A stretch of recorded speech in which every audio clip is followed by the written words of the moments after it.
भगवान की लीलाएं बहुत ही विचित्र हैं।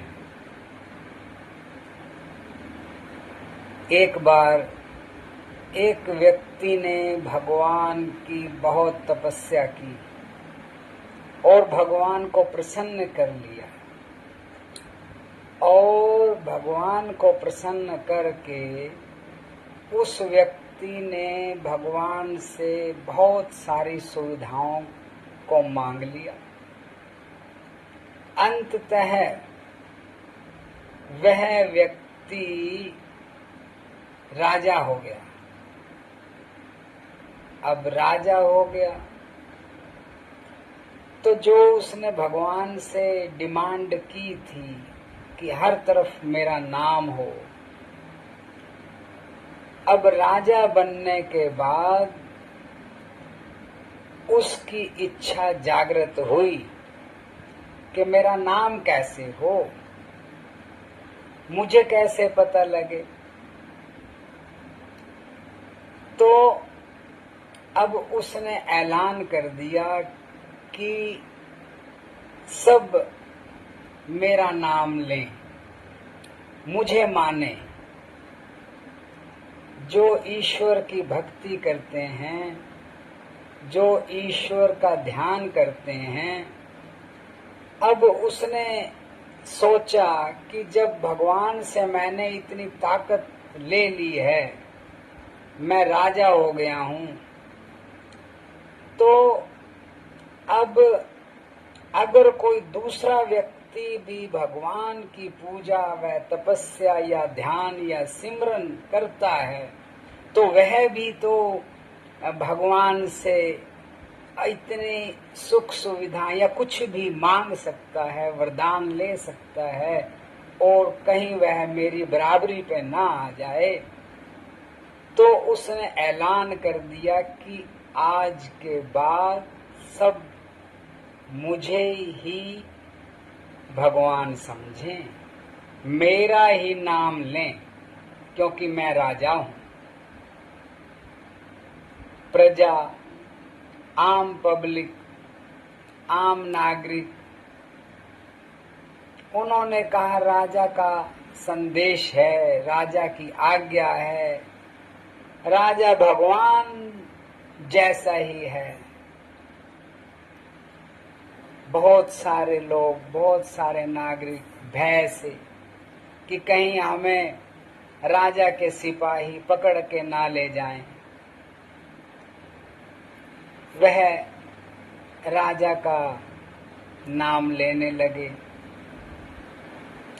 और बहुत से नागरिक जो अपना छोटा मोटा व्यापार चलाते थे या बड़े व्यापारी भी थे, उनको अपने व्यापार से मतलब था, वह भी राजा के साथ हो गए, कुछ डर के मारे और कुछ स्वार्थ के मारे कि राजा संग रहेंगे तो खूब तरक्की होगी। और तीसरा जो बचा, राजा का राजशाही, नौकरशाही, बड़े बड़े अफसर, अधिकारी और छोटे छोटे कर्मचारी भी अपनी नौकरी ना जाए इस डर से वह भी राजा का नाम लेने लगे। चारों तरफ हाहाकार जैसा हो गया कि जैसे जो राजा हुक्म कर देता वैसा ही होने लगा। अब सब कुछ राजा की मर्जी के अनुसार होने लगा। लेकिन यहाँ यही तो मैं बताना चाहता हूँ कि भगवान की लीला कैसी विचित्र होती है कि उस राजा के एक संतान हुई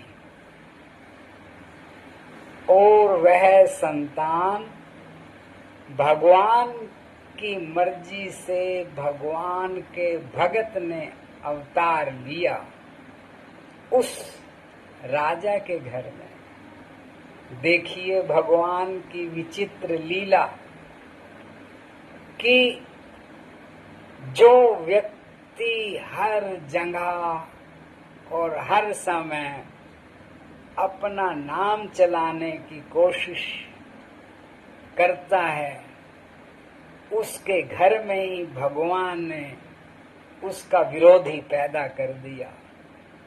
मतलब कि जब यह स्कूल में जाने लगा, बालक गुरु के घर शिक्षा लेने के लिए जाने लगा, तो वहाँ गुरुजी कुछ पढ़ाएं और यह बालक कुछ पढ़े।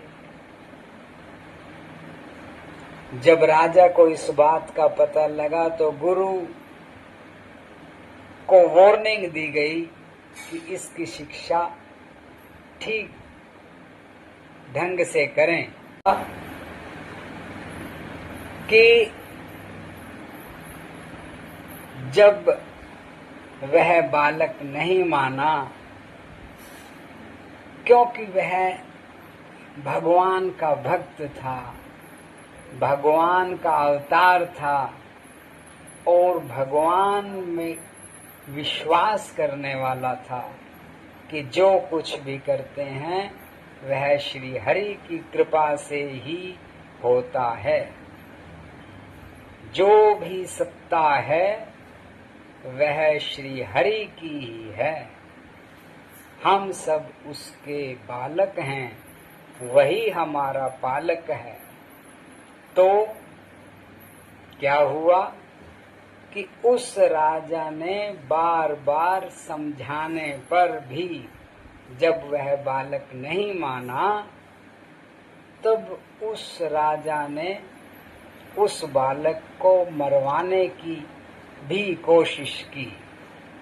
लेकिन जाको राखे साइयां, मार सके ना कोई, कहावत चरितार्थ हो गई और उस बालक का बाल भी बांका नहीं हुआ। तो क्या हुआ कि उस राजा ने उस बालक को पहाड़ से नीचे गिरवाया और थक हार कर एक गरम गरम खंबे को उस राजा ने बालक को कहा कि अगर तेरा भगवान है तो इस खंबे में दिखाओ। तो बालक ने बताया कि हाँ मेरा भगवान है और यहीं पे है। तो जैसे ही उस राजा ने खंबे पर प्रहार किया कि खंबे को तोड़ा, तो तुरंत नरसिंह भगवान बनकर रूप लेकर भगवान वहां प्रकट हो गए और उस राजा को वहीं अपनी गोदी में बिठाकर उसका काम तमाम कर दिया। कहने का मतलब सिर्फ यही है कि भगवान की लीलाएं कितनी विचित्र हैं कि व्यक्ति को जब सब कुछ मिल जाता है तो वह उस परमेश्वर को, जो सबको देने वाला है, जिसने सब कुछ दिया है, उसी का नाम भूल जाता है और स्वयं अपने ही सत्ता का गुमान करने लगता है। बोल भक्तवत्सल भगवान की जय।